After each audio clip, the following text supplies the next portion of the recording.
All right, what's up, everybody? Welcome to Around the Bases, Tuesday, August 23rd, 2022. Going to talk some baseball this morning. Joined by the stat guy, Dustin Reese. How's it going, Dustin? Tired but doing well. Chris, how are you? Oh, yeah, you just got off work, didn't you? Yes, I did. Oh, man. I remember working that third shift. I worked third shift for about 6 years. Well, yeah, about 5 years. I liked it in a way just because if you have younger kids, it wasn't too bad because you could sleep while they were at school, so you still got to see them in the evening before you went to work. Yep, So it was better than working like second shift, but exactly. because that's basically what I told people. I work first or thirds until at least until my son grows up, so I can. Because then you don't miss anything. You might miss some sleep, but at least you can go to their games and all that Yep. stuff. But well, let's go ahead and talk. Let's go ahead and start with Little League while we were talking about a little bit before we got started. I don't think anybody on the even on the international side is going to be able to beat Hawaii this year. I know Mexico looks pretty good. Uh, I still can't believe Japan didn't win a game. That's just crazy to me. I mean, most of the time they're in the champion. Most of the time they're competing to be in the championship game almost every year, let alone not win a game. Yeah.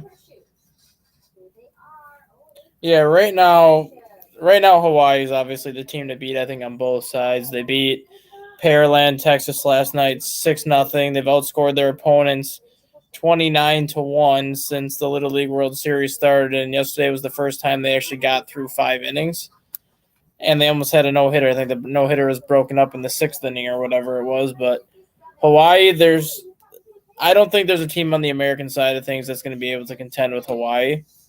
But on the international side, obviously Canada lost 10-0 to Mexico yesterday, and I think Canada and Mexico are the only two teams on the international side that can compete with Hawaii.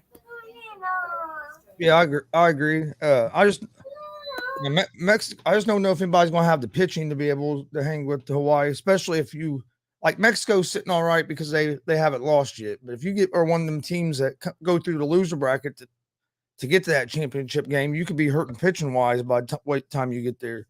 And if Hawaii's so deep at pitching, I don't think they're going to have that problem.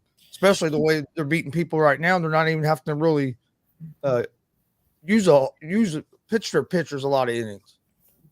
No, I agree. And the thing with Canada yesterday too, which they kind of lucked out a little bit, losing as bad as they lost to Mexico, they didn't have to go through as many pitchers as you typically would when you're losing a game, just because they were down 10-0. And going into the loser bracket now, it's like, okay, well, at least we saved some of our arms for that. I don't think Panama is going to be able to beat Canada. I don't think Nicaragua was going to be able to beat Canada. So I think Canada is going to be fine on a pitching side of things. But I don't think Canada can beat Mexico twice. No, did you watch that 11 the Japan and Nicaragua game yesterday? 11 innings. No, I didn't. I didn't see all of it. I saw a little bit. That was a crazy game, and there was some real good defensive plays that kept that game going on. And then Japan makes an error to end the game, which is so on. I saw Japan make more errors in this Little League World Series than I have probably in the last 10 years that I've watched them in the Little League World Series. Their defense wasn't on point like you usually see from a Japan team. No, and you also got to give some credit to Nicaragua too, though. This is the first year that I think they've been in the Little League World Series because they were one of those new regions that they created this year to add in those two extra teams. So for them to get in and then beat the international powerhouse Japan, you got to give them some credit on that. Yeah.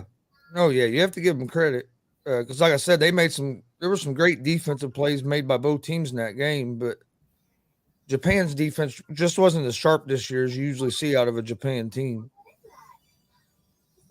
I'm excited to watch it again today. Hopefully the rain don't delay it. It sucked yesterday waiting all day for for the games to come on. And like you said, then they had to have two or three on at the same time because they were trying to catch up. Because that's definitely what I'll miss the championship game Sunday. I'll have to watch it when I get back home because I have a pro wrestling show Sunday. Yeah, I think the Canada Curacao game today and Texas and Iowa, I think, are maybe the two best games of the day. Yeah, Texas just couldn't get no offense going against Hawaii at all. but nobody's been able to. So I can't just say it's been Texas. But Yankees got a big. Well, some people say it is a big win, but they got a win over the Mets last night. Scherzer has gave up four earned runs his last two starts. Should we be worried about Max Scherzer? No, because he usually goes through a stretch like this every year where he has like a 3 or 4 start streak where he's giving up 3-4 runs a game, and he just kind of, I don't know if he looks fatigued or if it's just that kind of he's pitched 20, 25 starts now. People are figuring him out a little bit, but every year he goes through a stretch like this where he's giving up 4 runs a start. Doesn't last long. Like I said, it lasts for maybe 2 or 3 weeks, and then after that he'll have like a 10 start stretch where he's giving up next to nothing. Yeah. So in terms of the Mets, it's a good thing that he's getting it out of his system now. Because even with the 4 earned runs yesterday and the 4 earned runs in his last start, his earned run average is still only a 233. So it's not like he's hurting in that category, and it's not like he's going to be giving up 4 runs much longer. Well, and I know the runs go to him, but like I didn't get to see a lot of yesterday's start, but the start before, he'd only gave up 1 earned run, and when they took him out with a couple guys on bases. And the reliever gave up a hit, but of course, them runs are his responsibility since they were on base. Where if they'd have left him in, he might, he might have been able to work out that inning. But yeah, I'm not worried about him because like you said, I'd rather have him a little bit. You want him to have his little slump now than here in about a month. So I'm not real worried about it. The Yankees did get a second win in a row after I've had a terrible August, and it sounds like they're going to get Stanton back probably Thursday. So that should help them getting another bat back. But do you think the Yankees are going to hold on? I think they'll hold on and get their division. I don't see them falling that far back. But look, they could be. But like I was trying to tell Jay yesterday, it's still early. It's not even the beginning of September yet. So I know there's 30 something games, but the Yankees have plenty of time to get on a roll going into the playoffs. Oh, most definitely do, and I don't think they're going to give up the division. I mean, if they did, it's going to be an epic, colossal failure to the point where Aaron Boone will not be back next year. Yeah. But I don't think they give up the division. I think they hold on to that division. But yesterday's going to be a kind of a telling story for the Yankees, as this is just another win, or this is the win that kind of saved their season, where they went out struggling as bad as they've been struggling, and then they go out and beat a guy like Max Scherzer, and all of a sudden they turn things around. You have Jacob deGrom on the hill tonight for the Mets, I believe, and if they can beat him, that's really going to kind of ignite that team again, I think. Yeah, well, they beat another good pitcher the game before, if I remember correctly, but I can't think of who it was off the top of my head now. In their last series, Manoah. Yeah, Manoah.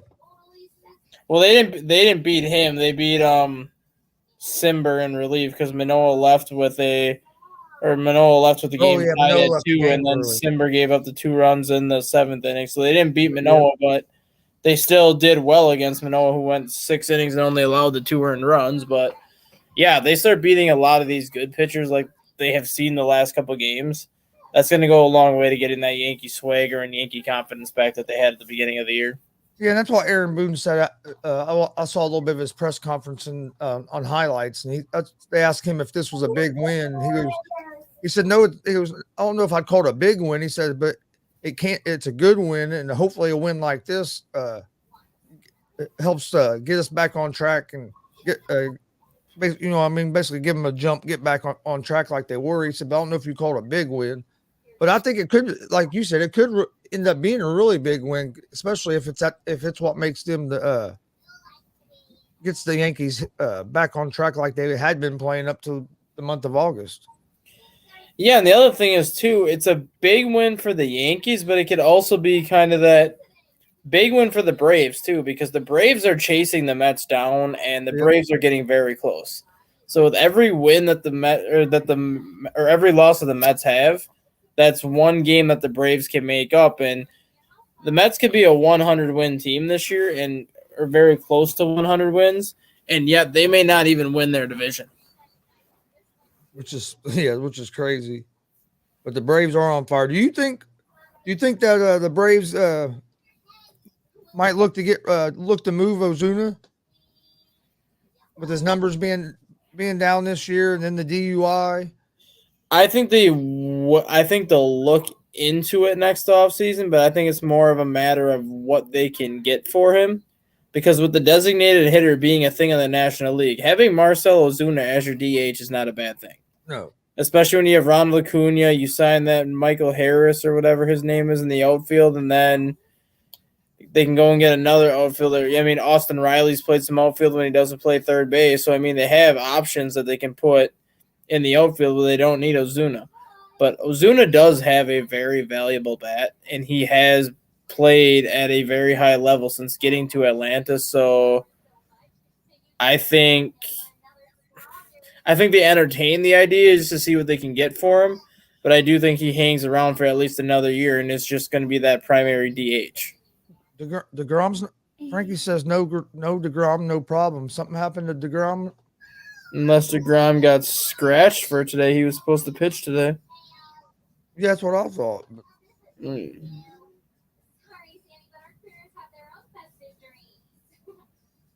Well, that's not going to tell me. Wrong button. Yeah, they have Taiwan Walker pitching today. Oh, I wonder what happened with DeGrom. They have Taiwan Walker pitching today, and it said they pushed back his next start, and he won't start again. Won't face the Yankees. So yeah, so he's not hurt. They're just giving him extra rest. Okay. Well, that sucks. I was kind of looking forward to keeping a little bit of an eye on that game, since it was going to be DeGrom. The Cardinals have been hot as well. They're 8-game winning streak, but I think the Braves are going to be, like you said, are going to have a good shot coming back and maybe catching the Mets. Even though I had the Mets in the World Series, but Mets some injuries are hurting them a little bit. But the Cardinals have been hot, and they're one of them gritty teams that you don't want to see them in the playoffs when they're on the roll. Yeah, I mean, look at last night, for example. They faced the Chicago Cubs last night. Drew Smyly goes 7 innings, gives up a Justin Albert Pujols home run in the 7th inning. And then Jordan Montgomery, who they traded for from the New York Yankees at the trade deadline, throws a 99-pitch complete game shutout, and they win 1-0. You think the Yankees are regretting that trade? Definitely, because Montgomery's been on fire since Jordan Montgomery's gotten to St. Louis, he's 4-0 with a .32 ERA. And Montas hasn't pitched real solid for the Yankees. Yeah, and obviously the numbers that Jordan Montgomery put up in New York were very solid, but when you look at the division he plays at, the numbers he put up in New York were great numbers. He had a lower earned run average than Garrett Cole, and he was pitching in a very difficult division, so those numbers are a telling story. And now he comes to the National League, and in 4 starts, he's got a .32 ERA. Why do you think the Yankees wasn't high on him and traded him and then got a guy like Montas? I think it was because he was more expendable than the rest of the starters they had. Obviously, they're not going to get rid of Garrett Cole. They're not going to get rid of Severino when he comes back healthy. They're not going to get rid of Nestor Cortez. Those are 3 guys that the Yankees are counting on. I think it was just more of a case of, do they trust Jordan Montgomery in the playoffs or not? So they just wanted to go and get a guy like Frankie Montas.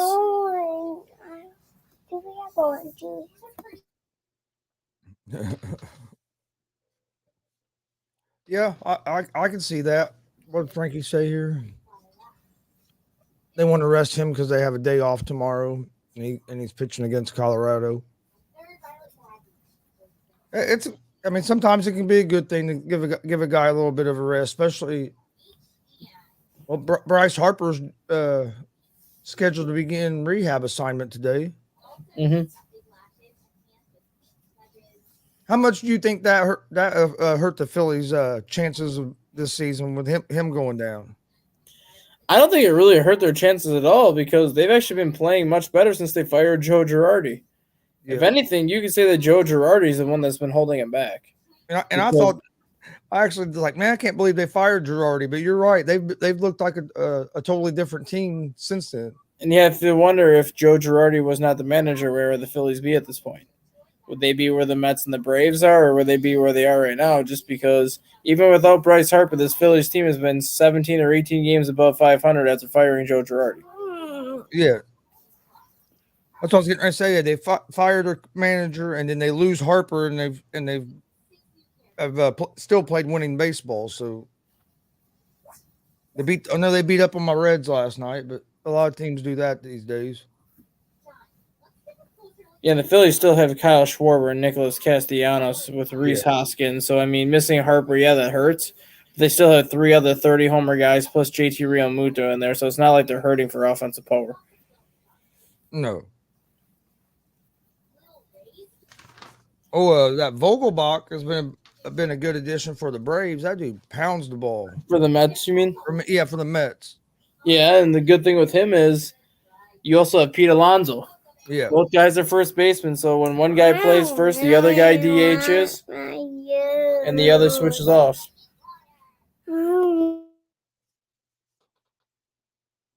Yeah, DeGrom's next start's going to be pushed to Thursday or Friday. What do you think about the Dodgers agreeing to a 1-year extension with Muncy? Because he hasn't had this year. He hasn't had the year that he's usually been having. He's only hitting 190 with 16 home runs and 47 RBIs. That's a down year for Max Muncy. I think Max Muncy's 1-year contract is more so trade bait for next year. And you have to look at it as when the guy's been on, he's been able to put up 300 plus average, 25, 30 home runs. And he's kind of been that utility player that's been able to play 5, 6, 7 positions. He has not played as well as he has in the past this year, but I think the Dodgers are still hoping he can because Gavin Lux has also struggled mightily. Okay. The key to the Dodgers right now is I think bringing Max Muncy back is more of an insurance policy in case they lose Trey Turner.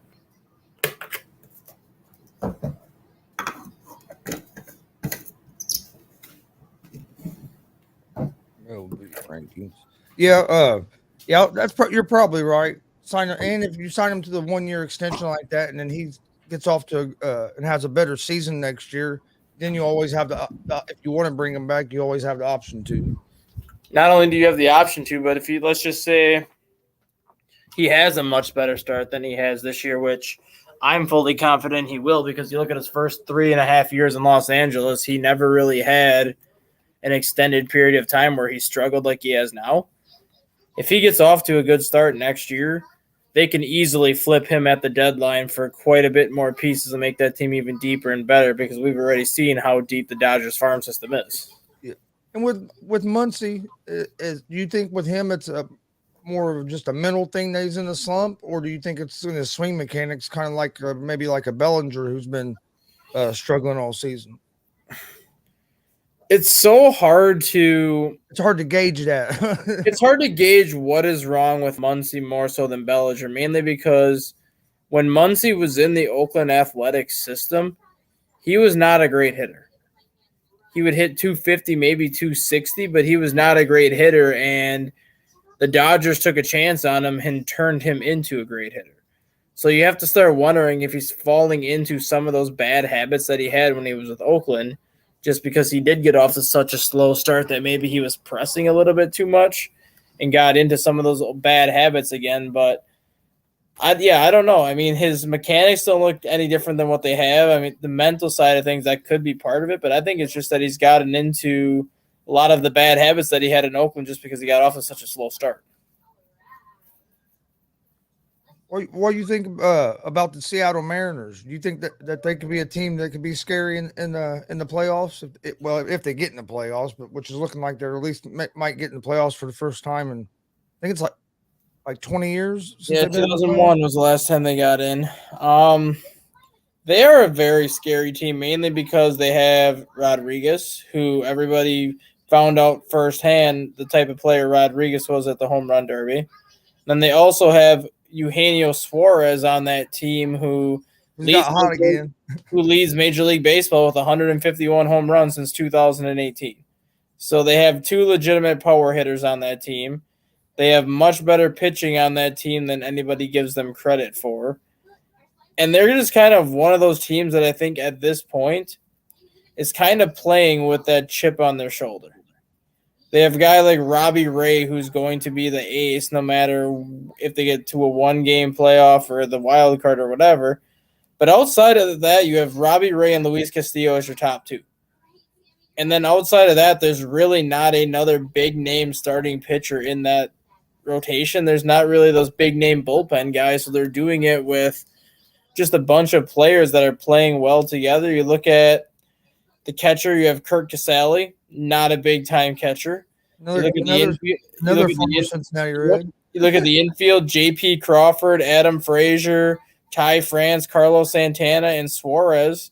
I mean, Suarez is a big name, but the rest of them really aren't high-caliber players. And then your outfield, Mitch Haniger, Julio Rodriguez, Jesse Winker, and they have Jake Lamb as a DH. So, I mean, do they have talent? Yeah, but they don't have that explosive talent that a lot of these other teams have.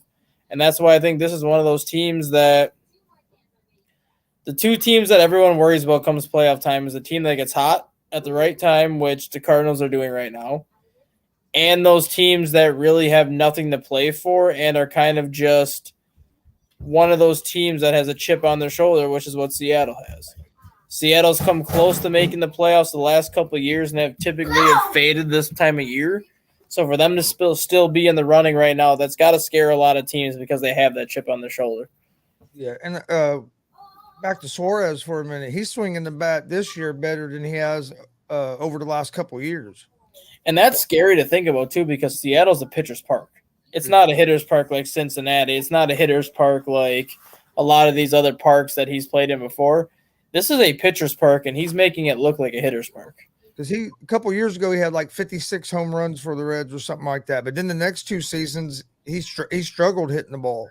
Mm-hmm. And then now this year, he's gotten back on track. And then Winker, you mentioned him out in the outfield. He has a lot of power as well and can get going. Yeah, they have like they have four former Cincinnati Reds that were just on the Reds like last year, the year before. Or this year in Luis Castillo's concern. Yep. But I think with their pitching, especially with Castillo and Ray, and then their other pitchers, like you said, aren't big names, but they've been doing a solid job. They could be scary for a team in a five-game series, or even even in a 7-game series too. But especially a 5-game series with Castillo and Ray, and then if their bats get going, they're scary.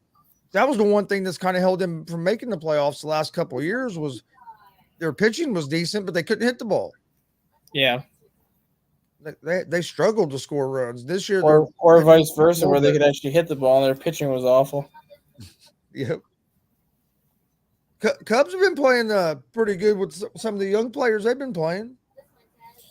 Yeah, they actually have the third best record in the National League since the All-Star break. They lost a close one. It was 1-0 last night? Yeah, 1-0 last night. Yeah. Yeah, they have against the Cardinals, right? Yep, they have the third best record in the National League since the All-Star break, and it's kind of giving me those 2014 vibes all over again where second half of the season, Cubs were calling up guys like Javier Baez and Kyle Schwarber and Jorge Soler and all these young prospects the second half of the season to see what they had in them, and all of a sudden these kids started to produce instantly. Fast forward to 2015, you go and get John Lester, and you go and get these high-priced free agents, and then all of a sudden you go and make 3 straight National League Championship Series. You look at how that roster is right now. Yes, they have Nick Madrigal, Nico Horner, and some of those guys they've had since day one, but they go and got Franmil Reyes off the waiver wire, who is proving to be a steal of a pickup, and he's probably going to be with them now next year. They've called up guys like Nelson Velasquez, P.J. Higgins, and a couple other prospects, Christopher Morel they've called up, and all these guys have produced since day one, since they got here. Starting pitching, Justin Steele, Keegan Thompson, and guys like that were just prospects last year. So they're kind of putting themselves in a position where I think they're doing better than what a lot of people expected them to be at this point this year.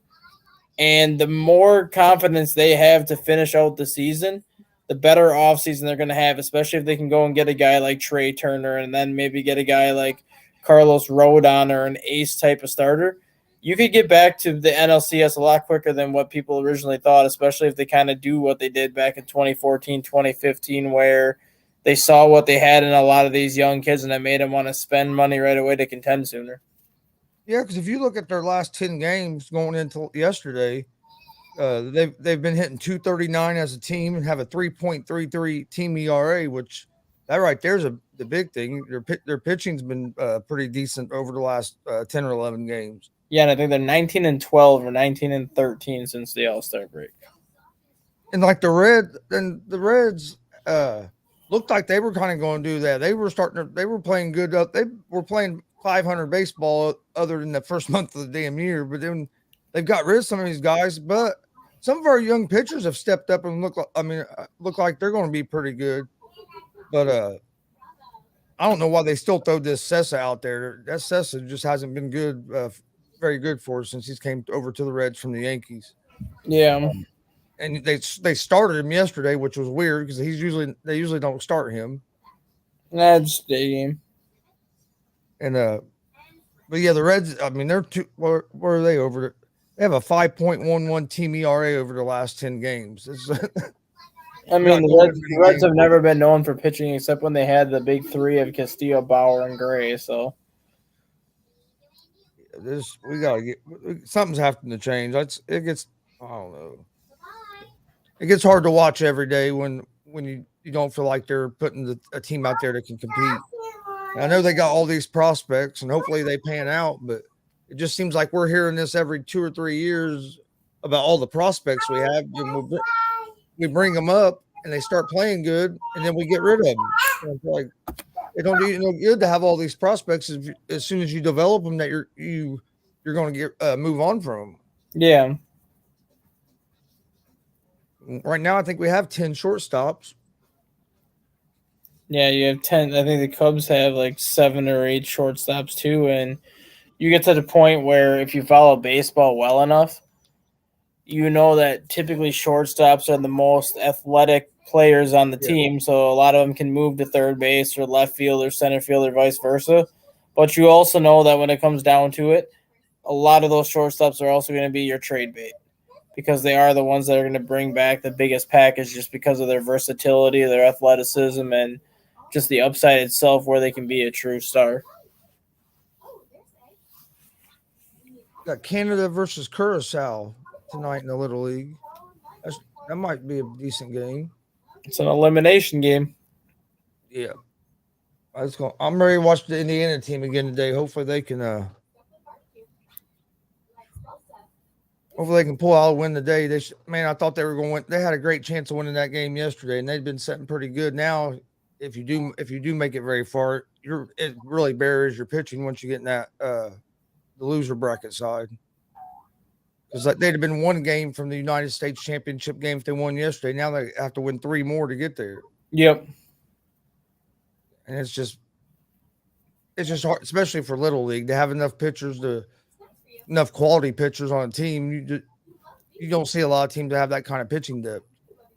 Not at all. Tell you what, man, I complain about major league umpires, but some of these umpires in this. Oh my God! Yeah, the Little League ones haven't been much better. They have been terrible. I mean, I've seen one game, the guy was calling a pitch like it was almost 2 baseballs outside off the plate, and he called a strike. And I saw 3 or 4 pitches that were grooved right over the plate, and it was a ball. And I'm like, what the? I just don't understand how. I mean, I know Little League, it's volunteers. Yeah. But man, if you're playing at a Magnum, you got these kids playing at that level. It seems like they would try to make sure they had their best umpires out there. Yeah, I mean, I think now the umpires, Little League, they're always going to be typically a little bit more generous just because they are kids. But I think now a lot of the umpires are waiting until the ball hits the glove as opposed to waiting when it crosses home plate. And I don't know if that's just because that's how the catcher's set up now. I don't know if that's because that's how the umpire's set up now or if that's how they want to call things now. But it just seems like even going in major leagues, minor leagues, Little League, umpires are waiting to call the strike until it's in the glove as opposed to when it crosses the plate. Oh no, I agree because you'll see some of these big looping breaking balls that these little leaguers throw, and it'll come across the plate high on the batter, but it drops some, and where the catcher has his mitts in the strike zone, and they'll call it a strike. And I'm like, dude, that came across the plate at his shoulders, or like, and then and I agree. I umpired for like almost 20, 25 years. In Little League, you got to have a little bit wider strike zone, but you can't call something a strike that's unhittable either. No. And some of them pitches on the outside, it's like they couldn't hit it with a pole, let alone a baseball bat. And that's why it gets me aggravated. You can't help the pitcher out that much. Give him a little bit. I'll give a little bit on the edges and even a little bit up and down, but you can't give it so much where it's an unhittable pitch because then you're just giving the pitcher almost an unfair advantage. Just be consistent is the main thing. Call it the same teams the whole game, but I've seen some of these little league umpires as the game goes on, especially if it's a tight game. It seems like their strike zone was tightening up, and it's especially in some of the regional games leading up to the World Series. And it's like this strike zone's a lot smaller than it was a couple innings ago. But there's no excuse for it. At least in Little League, you can say they're volunteers, but in Major League Baseball, there's no excuse for the umpires to be as bad as they are. I agree with you. They're calling it when it hits the glove. Plus, I think they need to put like an age limit or something because some of these guys are getting older, and I don't think they should be out there anymore. And there should be some kind of system where if you keep making bad calls, or you can get demoted or something, or grade umpires after each game. And once you do so bad so many times, maybe you move down to the minors for a little bit or something. Because I don't know how Hernandez and West are still Major League Baseball umpires. It's because they've done it for so long. They have the reputation. They kind of have that lifetime contract where they're going to have it until they say they don't want it. But they need to get rid of that because you see some man, especially that Angel Hernandez. That dude, he's terrible. Yeah, he just likes to hear himself talk. Which I'm not even sure how much like umpires make, but I would think they make pretty good money. So I made pretty good money umpiring like the Little League and stuff. So I would think you can make pretty good money at umpiring like Major League. No. At least I hope. Yeah.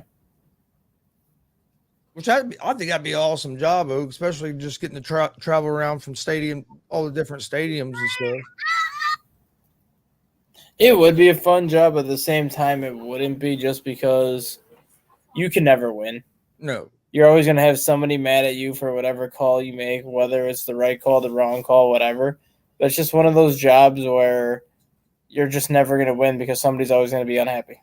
Yeah, and every night, half the people are going to love you and half the people are going to hate you. The winning team's going to love you. The other team, it's all your fault, usually. I'll tell you what, hey, umpiring some of the kids' games are crazy just because of the parents. Oh, I know. Man, I've had a parent threaten to put me in a 50-gallon drum and all kinds of shit at some of the games. I'm like, damn, dude, it's not that serious. These like 11-year-old kids out here. Calm down. Exactly. And then he freaked out. He showed up 2 weeks later for All-Star tryouts, and he brought his son up there, and he didn't know I was the All-Star coach. He freaked out when he saw me. He's like, I think he thought to himself, oh, my kid ain't going to make the All-Star team. And his kid made the team. From one, I ain't going to hold it against the kid. But then after that, he was all nice to me and stuff. And it was funny because like a week before that, he was going to feed me to his Rottweiler. Oh, Jesus. That's why he told me. He said, I'm going to feed you to my Rottweiler and put you in a 50-gallon drum. And I just started laughing at him. I was like, well, if that's what you feel you need to do, bud. Just do it. He's still out. I'm not changing my call. It was all because I called his son out at home, but it was one of them plays where, or no, I didn't call his son out. His son was trying to tag a guy out, and I called the other guy safe at home, and they all thought he was that he was out because the ball got there before the runner. Like, well, I said he got under the tag. No matter when the ball gets there, if you tag him on his helmet, and that's what gets a lot of people. They think just because the ball beats the runner there, they're going to be out. if you don't get a good tag down, it don't matter when the ball gets there. No, because you'll be safe if they don't get a good takedown, or if you don't hold on to the ball on the tag, they'll be safe. So try to kick it loose. You think? So who you think is going to come out of the American League? Real quick before we. I mean, based on the way they're playing right now, you got to say Houston. Just based on the way they're playing right now. But I'm still not going to count out the Yankees. I'm not going to count out the Rays, the Blue Jays, or the Mariners, or any of those teams, just because they've all had their moments where they look like a World Series contending team. The only difference is they haven't been able to do it as consistently long as Houston has been able to. But when it comes to a best-of-7 series, the best-of-5 series, anything can happen. One injury here, one injury there, one play here, one play there. Anything can happen. So I think, outside of the winner of the AL Central, I think the other 5 teams that get in have a legitimate shot to get to the World Series if they can get hot. I think the National League is just as tight as that as well, especially with the way the Cardinals and the Braves are playing. I think the National League is – I want to say all 6 teams that get in can make the run, but I think it's 4 teams deep realistically. I think it's the Mets, the Braves, the Dodgers, and the Cardinals. Yeah. I think the Padres, after everything they've had to go through with Fernando Tatis and all that, I think they're going to fade off once the playoffs start. I think the Phillies not having Bryce Harper for as long as they've had him, or as long as they've been without him, is really going to hurt them just in terms of playoff seeding. So I don't think they can make a deep run. Had he have been healthy all season, that would have been a different story. I think they could have been another one of those teams that legitimately would have had a shot at the World Series. But I think the AL is 5 teams deep with Houston the favorites right now. And I think the NL, you got to be looking, obviously, I think everyone's going to say the Dodgers are the favorite. I don't consider the Dodgers the favorite just because they have not played that well in the playoffs. Yes, they've gotten to 2 World Series and have 1 title, but they have not played well in the World Series or in the playoffs for the most part since 2015. So I'm not going to go and say they're the favorite. I would probably say right now the Mets or the Braves are the favorites, but you're 4 or 5 teams deep in the NL too. Yeah. I've liked the Mets. I've been high on them all year. I just hope they're healthy going into. They can get a little bit healthier because Walker's back tonight, so he must be all right. I think Carrasco's still. No, they said Walker Buehler's done for the year. No, I mean Walker for Please enter your PIN number. not Bueller for the Mets. Oh, Taiwan. Yeah, because he was, I think, was a back Yeah. tightness or something. He was out last week a little bit. Yeah. And then I think they have Carrasco out right now as well. But if they stay healthy, I think they're going to be tough. But man, the Braves are hot. It's going to be. I think this year's playoffs is going to be fun to watch. Going to be a lot of real close competitive series, I think. I think if you look at the playoffs and how things sit right now, I honestly think all the playoff series in the National League could go the full 5 and 7. I think the American League, you might have 1 or 2 get that far, but for the most part, I think Houston's going to make quick work the first round. They could make quick work the second round. The Yankees, depending on who they play, could make quick work the first round or the second round. But I think all the series in the National League are going to go the full 5 or 7 games just because the top-heavy teams are so balanced and top-heavy, and everybody else is even. Yeah. No, yeah, I agree. I think the National League is going to be – their playoffs are going to be a lot more close series. It's going to be fun, and it's about to get into the busy part of the sports season because you'll have baseball, football at the same time, and then not too long after that, NBA will start back up. And I'm happy that baseball brought in the extra playoff team to make it 6 teams now as opposed to the 4 that it used to be. But being that baseball has the longest season of anybody, I still think they should go to 8 and just do a 1-8-3 or 1-8-2-7-3-6-4-5. Do a best of 3 round, the first round, then go to your best of 5, best of 7, because you do play so many games in baseball. I get that, yeah, you have to win your division, but if you have a team like the Dodgers and Houston that's winning their division all year, and then you can have a team like Seattle that hasn't made the playoffs in 21, 22 years, having a year where typically they might be a division champion. I just think it's better to go with more teams just because I think when they did that in 2020, with that I felt was the best playoffs ever. Granted, it was the COVID playoffs and you couldn't have fans in the seats, but when you look at how a lot of those series panned out, I think that was the best playoffs that we've seen in a long time just because you had the 8 seed where if you're an 8 seed in the National League playoffs, but you have a good pitching staff for a best of 3, you can knock off that number 1 seed in a best of 3 with 2 good starts out of 2 good pitchers. And I think that would bring a lot of intrigue because if you look at how the playoffs would shape up right now, I believe the Brewers would be the 7 seed right now. And in a best of 3 series, you're going to have Corbin Burnes versus Max Scherzer and Brandon Woodruff versus Jacob deGrom. Yeah. That right there, either one of those teams can win both of those games. And then your number 3 starter would be Freddie Peralta versus probably Chris Bassett. So in a best of 3, a 7 seed can knock off a 2 seed and an 8 seed can knock off a 1 seed because all you really need is 2 good starts out of 2 good pitchers. Well, a team like Seattle with a 3-game series against a team like them with Ray and Castillo as your 2 top starters, they'd be able to compete with anybody. Mm-hmm. And I ain't gonna lie, when they first changed it, I was always a big fan of the 1-game wild card, just because them games were so exciting and so fun to watch. So when they changed it to the 3-game, to the 3-game series, when they changed that year, I was like, man, I don't know, but you're right. The playoffs was great when they done it that way. So I like it that way too. But I was always a big fan of that 1-game wild card.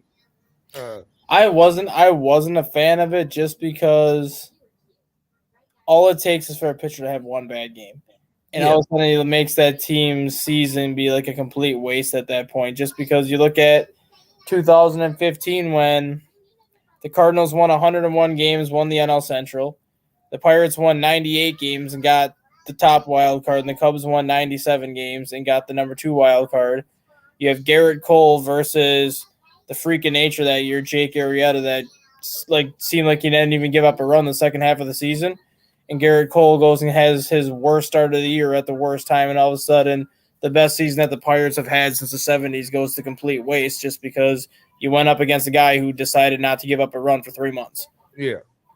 That's why I think the best of 3 series needs to happen for the wild card just because, yes, the Pirates would have been down 0-1 after that, but then you still had 2 more chances that they could have won that series. No, I understand now. The main reason I liked it just because it made the winner go home feel just made it a little exciting game.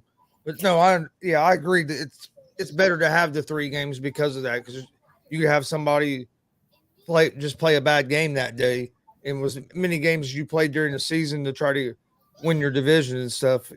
I agree. It shouldn't come down to just a 1 game like that. But, and the thing too with that too, you can still treat it as a winner go home scenario because if you lose game 1 in a best of 3, game 2 does become a winner go home. So then it's pretty much everybody on deck at that point. It also brings in more intrigue for round 2 of the playoffs because now your starting pitching is going to have to be adjusted based on who you used in that first series. You might not be able to use a guy in game 1 or 2. You might have to wait till game 3 to use them, and that throws off your entire plan for the next round because of it. Yep.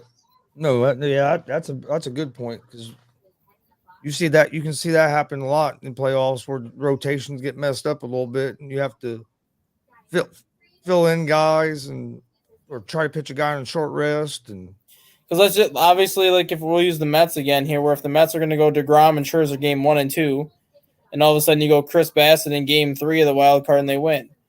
Well, Taijuan Walker now is your game 1 starter in the second round.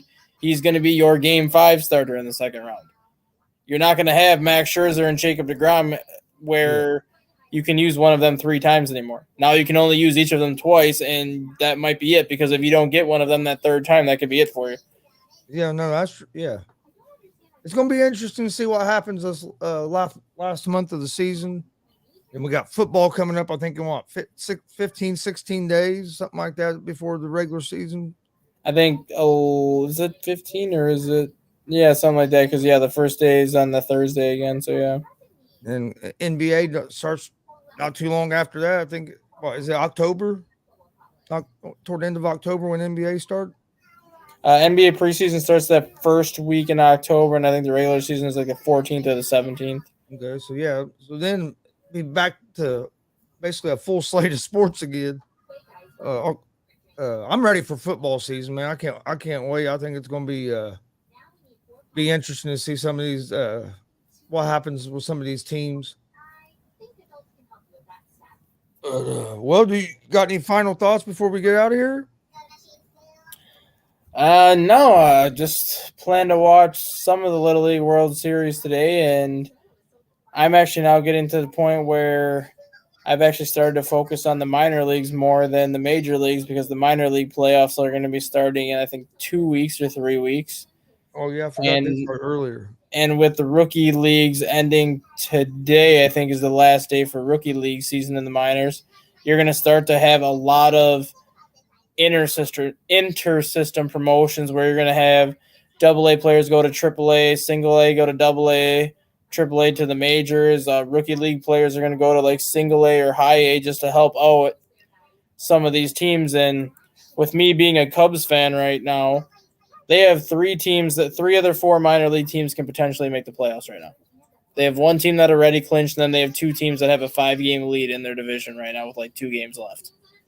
But 2 of their top 3 prospects are sitting in rookie league baseball, and their season ends today. It's already been confirmed that one of those prospects is going to go to South Bend, and everyone thinks the other prospect's going to head to Myrtle Beach. So that's going to be 2 huge pieces that are going to help them in the playoffs, and that's kind of why I like this time of the year because you see a lot of these minor league teams at this point. They don't care if you've spent the whole season in AAA. They don't care if you spent the whole season in AA. If they have a team that's in the playoffs at a lower level, they will move you down to help that team win a championship. Yeah, I'll have to watch some of that. I like watching the minor leagues. I haven't went to as many games this year as I would have liked to. I went to a couple. I went to watch the Fort Wayne Tin Caps against the South Bend Cubs. I've been to a couple Indianapolis Indians games. Which they're a feeder team for the Pirates now. I remember back in the day when I used to go watch the Indians. They actually was the Reds farm team years ago. And I think Fort Wayne, they were a Padres. Yeah, Tin Caps were Padres A ball. They got nice field there in Fort Wayne. They do have a nice field at Fort Wayne. This year was the first time I'd ever been there. I was like, man, this is a nice ballpark, especially for being just the A level. I don't know how many people it seats, but it probably seats I'd say 8,000 maybe. Yeah, about I think 7,000 or 8,000. Yeah. But yeah, I thought it was cool. We had good seats too, but I'm gonna try to get some more games next year than I did this year. Just with all of my medical stuff that's been going on, it's been a little harder to get the games. Plus, I've been so busy with doing the podcasting stuff and doing all these pro wrestling shows on the weekends. It takes away from time to go sit and watch a game. All right. But before we do get out of here, in case anybody missed it last night, we did have make a big announcement with the DCCW Delaware County Championship Wrestling. WWE Hall of Famer, hardcore legend Mick Foley is going to be at the next DCCW show on October 1st. We'll be streaming that show live on the Gonzo Sports Room YouTube, Facebook, Twitch, actually on that All Sports All Plays network as well. But if everything works out, I'm hoping to maybe even get an interview with Mick. But he will be at that show, and the Boogeyman, former WWE wrestler, the Boogeyman, will be there. So it's going to be 2 big stars there. So if you're a pro wrestling fan, October 1st, make sure you check us out because both them will be there. And way I'm understanding, I have a pretty good chance to get an interview with at least one of them, maybe both. But I know the Boogeyman will want to pour some worms on me or something, so I don't know. I'd think about that a little bit. Last time I saw him, he was putting worms in people's mouths and shit. Like, you ain't putting no damn worm in my mouth. I ain't going that far. But join us today, what day? Tuesday. I have Easy Money, a sports betting show at 3. And then other than that, Unscripted tonight at 7. Join it. Go check out Unscripted. Pretty good guys over there with Jay and Logan and Frankie. And then the afternoon blitz at 1 p.m. Eastern today. Other than that, hope everybody has a great day. Thanks for tuning in to Around the Bases. I'll have it up on the podcast network here in just a little while. And you have anything else, Dustin? No, I don't think. All right. Well, hopefully you can get you some sleep today before you gotta go back to work tonight. Yeah, I don't sleep. I sleep like 10 to 2. That's well, you know I don't sleep either because hell, you 10 to see 2, and then I live off of caffeine for the rest of the day. my Mountain Dew.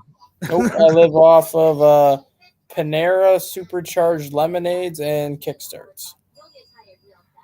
But my girlfriend loves them kickstarts, but I drink Mountain Dew but like I think I slept maybe 4 hours last night, if that 3-4 hours. If you really want a drink that will give you caffeine, try a C4. I'm gonna have to try that lemonade from Panera you're talking about. She's always been trying to get me to go to Panera. I've never been. They're called charged lemonades, and you get 300 milligrams of caffeine in them. Okay. See, I've never been to Panera. They're delightful. She loves it. But They're delightful. I'm gonna have to check that out. If you get the unlimited sip club, which is what I have right now, you pay $5 a month and you get a free drink every 2 hours. Oh, okay. Oh, I'll have to check into that because there's a Panera not too far from our house. I mean, And each drink is typically like $3.50. So if you're paying $5 a month, you get 2 drinks in one day. You're covered for the month, and they can just go every 2 hours. Damn, that is a pretty good deal. So you just go up there. You go up there. You go up there. You give them your phone number, and then you just fill out like a typical order. And then if you're just getting a drink, it just gives you the receipt, and you just owe nothing. And then it just gives you the cup that you want. Oh yeah, that's a good deal. Well, all right, man. I'm gonna enjoy some Little League baseball and get some stuff ready for the shows later today. But we'll see you guys tomorrow at 9 a.m. for another episode of Around the Bases. Everybody have a great day and stay safe.